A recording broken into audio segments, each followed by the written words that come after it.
Yo tout le monde, c'est Frère Aujourd'hui on se retrouve pour une nouvelle vidéo. Aujourd'hui les amis, on se retrouve pour ma critique de la série Andor, sortie sur Disney+, donc dans l'univers de Star Wars très récemment. Donc aujourd'hui, comme d'habitude, je vais vous donner mon petit avis sur cette série, qu'est-ce que j'en ai pensé. On va toucher un petit peu à tout, les intrigues, la musique, les personnages, etc. Comme d'habitude, je vous propose qu'on commence sans plus tarder avec mon impression générale d'abord autour de cette série. Et voilà, vous le savez, je vais pas être très original, mais bien évidemment, c'est une série que j'ai énormément appréciée. Voilà, franchement, très bonne série. J'ai l'impression que je répète un petit peu ce que disent tous les autres youtubeurs, mais en même temps, voilà, c'est un peu la réalité. C'est vraiment une série qui a su convaincre tout le monde, je pense, du début jusqu'à la fin, qui a été excellente dans à peu près tous les domaines. Et je vous dirais que globalement, c'est une série que je trouve réellement qui est sérieuse. Voilà, c'est vraiment le mot que j'utiliserais. Qui va pas faire des folies, des chichis, des machins, des fioritures, à ramener des personnages dont on sait pas où, à faire des personnages comme Bébé Yoda malheureusement, juste pour faire du buzz, juste pour faire des vues, ramener des personnages à gauche, à droite, juste pour faire du fan service. Non, on est vraiment pas ça. On est sur une série qui se pose, voilà, qui écrit un bon scénario du début jusqu'à la fin avec des personnages totalement inédits et qui va tout simplement la réaliser, tout simplement la faire selon les idées. Et franchement, c'est juste tellement bien. C'est vraiment du travail qui est sérieux, qui est crédible. J'ai l'impression de regarder une série assez sérieuse, assez mature, au lieu de certaines séries qu'on peut avoir avec Star Wars qui paraît quand même assez pour enfants, assez monde merveilleux où il y a tous les gentils qui se rassemblent pour combattre les méchants. Non, on est vraiment dans une série très adulte, très mature, très sérieuse, et ça fait juste ultra plaisir. On va commencer cette critique un petit peu plus dans les détails avec d'abord les intrigues. Alors l'intrigue, encore une fois, on est sur une série où je pense qu'il n'y a pas vraiment d'intrigue principale. En gros, l'intrigue principale, c'est Cassian Andor qui part du moment où il a tué ces deux policiers, entre guillemets, et qui va arriver jusqu'au moment où il décide de rejoindre la rébellion aux côtés de Luthen. Entre temps, il y a plusieurs sous-intrigues. D'abord, quand il décide de s'enfuir et que plus tard, c'est Luthen qui arrive à le récupérer. Après, bien sûr, il y a le fameux arc narratif du braquage qui est tout simplement légendaire. Puis ensuite, on a la partie où il disparaît un peu. Puis finalement, il se retrouve en prison pour rien. Où on a la fameuse partie où il est en prison, où il va s'échapper. Après, il va revenir sur sa planète avec le final, la conclusion. Et finalement, il finit par rejoindre Luthen de la rébellion. Bref, je trouve ça quand même assez intéressant, voilà, de plusieurs petites histoires au final qui en forment une grande. Et puis ouais, pas grand chose à redire là-dessus. Au niveau du visuel, alors au niveau du visuel, c'est vraiment comme ce que j'ai dit au début, on est sur quelque chose de très sérieux, très mature, assez sombre. On va être sur des couleurs assez grises, assez grisâtres, assez tristes, etc. Franchement, c'est tout l'ambiance de cette série, quoi. Voilà, le visuel, ce côté très dark, ce côté très sombre, assez oppressant, etc. Je pense que c'est vraiment l'émotion que cette série a voulu nous faire ressentir. On comprend totalement qu'on se trouve dans une époque très sombre de la galaxie. C'est totalement réussi, le visuel très propre, encore une fois, rien à redire. Vraiment, cette série, vous allez voir, mais il y a vraiment pas grand chose que je peux critiquer. Au niveau du rythme, alors le rythme, en fait, le rythme où se découlent les épisodes, etc., ça va faire débat, ça va faire parler. Voilà, je sais qu'il y en a beaucoup qui n'apprécient pas forcément ce truc d'avoir plein d'épisodes, mais des épisodes quand même relativement assez courts qui vont durer quoi, 30, 35, 40, 45 minutes, peut-être 50 au maximum. Des épisodes quand même très courts et un par semaine. Moi personnellement, j'aime ce format et je préfère largement ce format que une série où juste tout est balancé d'un coup.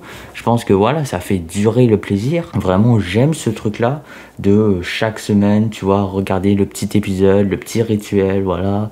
Et après, pendant une semaine, t'attends l'autre épisode et finalement, après t'as l'autre épisode et encore pendant une semaine, t'entends l'autre épisode. Enfin, vraiment, moi, je trouve ça bien, voilà, d'étaler ce plaisir-là sur une longue durée plutôt que d'avoir un grand concentré de plaisir, mais juste pendant quelques jours, tu vois. Donc ouais, pour le coup, ce format-là de 12 épisodes séparés, un par semaine, moi j'aime bien. Parlons des personnages maintenant. Alors, c'est la grande, mais je pense que si on devait citer la grande force de cette série, je pense que je vous parlerai clairement des personnages.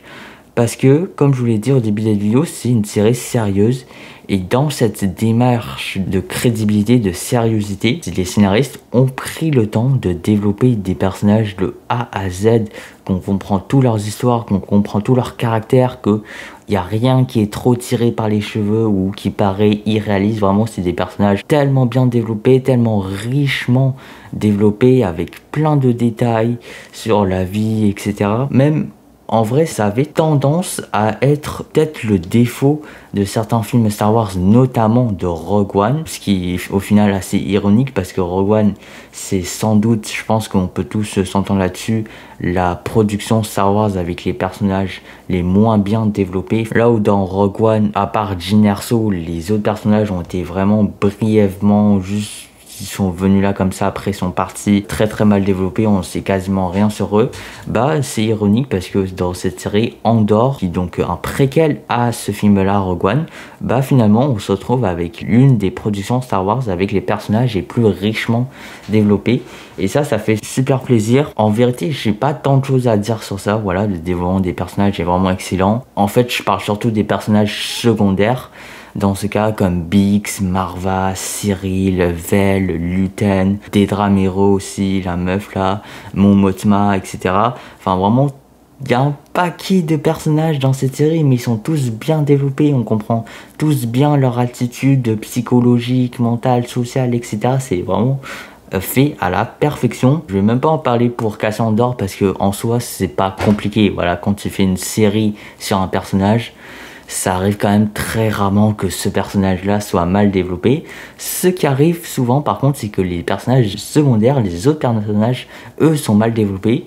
Ce qui n'était pas le cas dans cette série. Bien sûr, Cassian Andor a eu le droit à son développement de A à Z, où vraiment il y a sa mentalité qui change et tout, où il voulait juste se battre pour survivre, pour faire de l'argent, et finalement il rejoint la rébellion, etc. Bref, donc il y a bien sûr ce personnage-là, mais en fait il y a tous les autres personnages autour de Cassian Andor qui sont eux aussi très détaillés. Ça c'est vraiment la grande force de cette série. Parlons un petit peu vite fait des thèmes maintenant. Je trouve ça extrêmement intéressant de montrer l'Empire sous cet angle vraiment oppresseur, vraiment de tyran qui contrôle tout, voilà, qui n'hésite pas à tuer des gens, à faire des blessés, à torturer, qui est absolument sans limite pour parvenir à ses objectifs. Voilà, je pense que forcément ça représente certaines choses qui peuvent se passer dans notre monde à nous actuellement. Bon, je vais pas trop m'étaler là-dessus parce que c'est pas trop le sujet, mais c'est sûr que c'est pas purement de la fiction. C'est sûr que le scénariste, etc., ils ont aussi voulu passer des petits messages par rapport à notre société, à nous, à travers en fait cette société très très quand même stéréotypée, vraiment du grand méchant tyran qui s'en fout de la vie des gens, etc.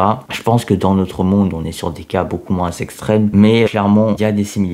Donc voilà, ce thème-là, globalement, de la rébellion, de l'oppression, vraiment, de la force, du pouvoir qui écrase totalement la population. Je suis sûr que c'est pas juste pour faire cette série-là, je suis sûr qu'il y a un vrai message derrière. On passe au son / musique d'accompagnement, et ça, pour le coup, on est sur peut-être ma plus grande déception dans cette série. C'est vrai que les séries Star Wars, même globalement Star Wars en général, tout l'univers Star Wars possède une bande sonore mais absolument exceptionnelle, extraordinaire. Genre, il y a tellement de bonnes musiques qui sont souvent issues de Star Wars, des musiques vraiment légendaires, même en dehors de l'univers de Star Wars, qui sont absolument des icônes de la culture populaire. Bref, tout ça pour dire que la musique, ça a toujours pris une place très très importante dans les œuvres de Star Wars. Et là, pour le coup, on va se dire, j'ai vraiment pas trouvé la musique folle. Il y a même pas un thème que je retiens particulièrement. C'est extrêmement dommage. Il y a vraiment aucun thème, aucune musique qui est revenu souvent. Enfin, en tout cas, selon moi, peut-être qu'il y a eu un thème comme ça, mais un petit peu passé sous le nez. Et en plus, il y avait tellement d'affaires avec ce personnage-là, un petit peu, tu vois, espion qui se faufile et tout. Un peu en mode agent secret, tu vois, en mode James Bond 007. Il y avait tellement de choses que les musiciens aurait pu faire dans cette série. Je trouve ça dommage de n'avoir pas donné une vraie musique vraiment attachée au personnage de Cassian Andor. Voilà, sa petite déception. Maintenant passons à la dernière partie de cette vidéo, les tops et les flops. Commençons avec le premier top, je pouvais pas ne pas le mentionner, c'est la prison. Donc dans les épisodes 8, 9, 10, si je me souviens bien, la prison dans laquelle Cassian Andor était, et je dirais que dans ces épisodes, mais c'était un véritable régal du début jusqu'à la fin de ces épisodes, de voir comment la prison elle fonctionnait, genre la hiérarchie qu'il y avait au sein, de voir à quel point cet environnement était toxique, tellement malsaine et qui conduisait clairement au suicide, et bref. Et bien sûr la torture des pieds là, je vous mens pas, j'ai pas vraiment compris comment ça fonctionnait, mais bon voilà.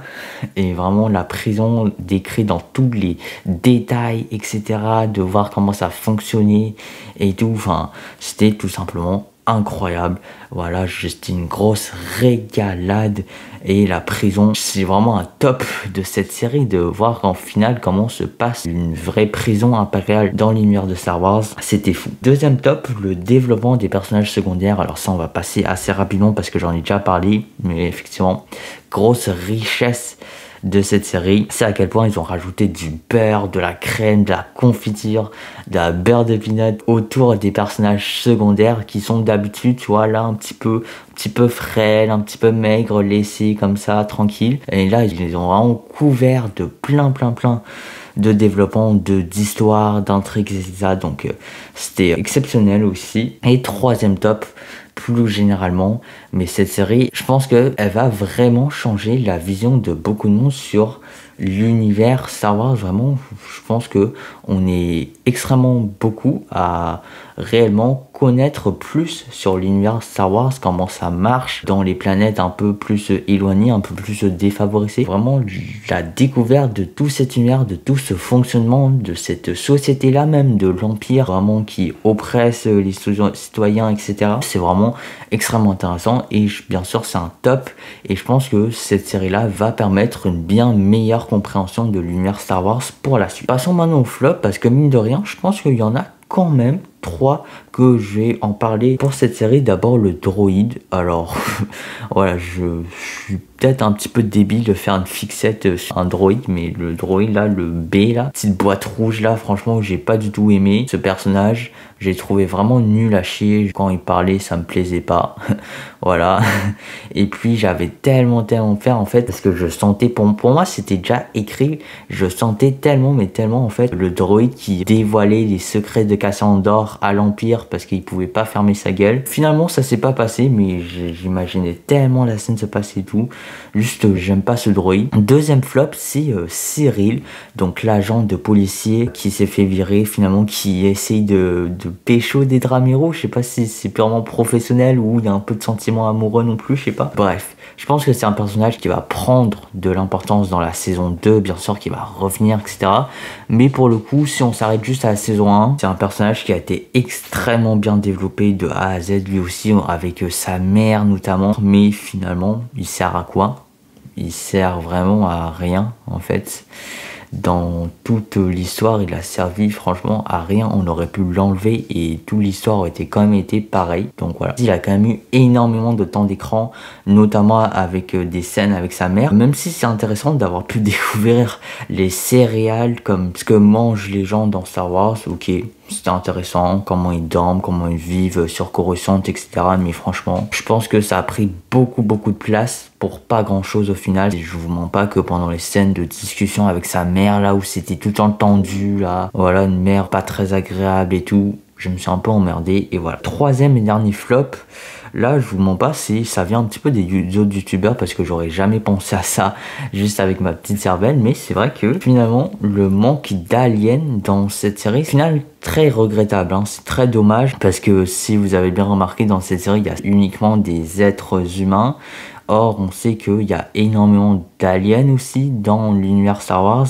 Et justement, en fait, c'est extrêmement dommage parce que c'est une série qui se veut réaliste, qui se veut auprès de la vie réelle, de ce que vivent les citoyens normaux dans Star Wars. Et bah, justement, ne pas mettre d'aliens dans ce truc-là, c'est juste trop dommage. Donc voilà, je pense que j'ai fait un petit peu le tour. Alors, bien sûr, on va donner une note. Je donnerai une note de, allez, 18 sur 20. Voilà, le seul petit bémol, c'est que effectivement, il y a eu un petit peu des moments où je me suis clairement emmerdé. Sans plus tarder, on va se dire à très bientôt pour de nouvelles vidéos. Salut tout le monde, c'était Farce Rapa, à plus à la prochaine. Allez, ciao!